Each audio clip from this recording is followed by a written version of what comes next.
Students, आज हम accounting का ये जो क्वेश्चन है इसको सॉल्व करेंगे। क्वेश्चन यहाँ पर हमारे पास क्या है जी, हमने एक एसेट परचेज किया है 10 लाख रुपए का और डाउन पेमेंट की है हमने 2 लाख की, और हमारे पास जो पेएबल है, जो बाकी देने वाले पैसे हैं वो 8 लाख हैं।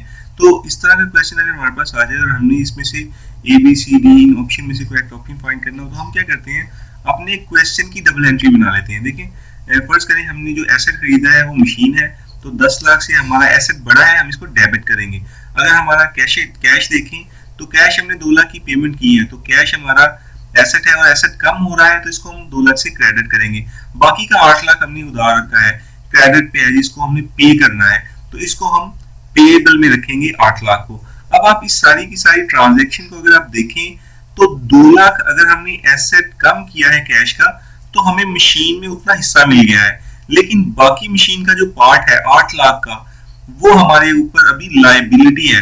चूंकि हमारा एसेट भी बढ़ रहा है, यहाँ पे हमारे पास मशीन भी 8 लाख से बढ़ रही है, लेकिन मशीन हमारा एसेट 8 लाख बढ़ने के साथ साथ हमारे पास यहाँ पर पेएबल भी बढ़ रहे हैं, जो कि हमारी लायबिलिटी है। तो हम कह सकते हैं कि जी 8 लाख का हमारे पास एसेट बढ़ रहा है, 8 लाख की हमारे पास लायबिलिटी बढ़ रही है। तो हमारे पास ऑप्शन डी यहाँ पे करेक्ट ऑप्शन होगा। एसेट इंक्रीज हो रहा है 8 लाख से, लायबिलिटी इंक्रीज हो रही है 8 लाख से। अगर यहाँ पर कोई पर्सन ये कहे कि जी एसेट 10 लाख से इंक्रीज हो रहा है, तो देखिए 10 लाख से इंक्रीज नहीं हो रहा, क्योंकि 10 लाख की अगर हम मशीन ऐड कर रहे हैं तो 2 लाख हमारा कैश भी तो इसमें से कम हो रहा है, तो बाकी का हमारे पास तो 8 लाख ही बच जाएगा।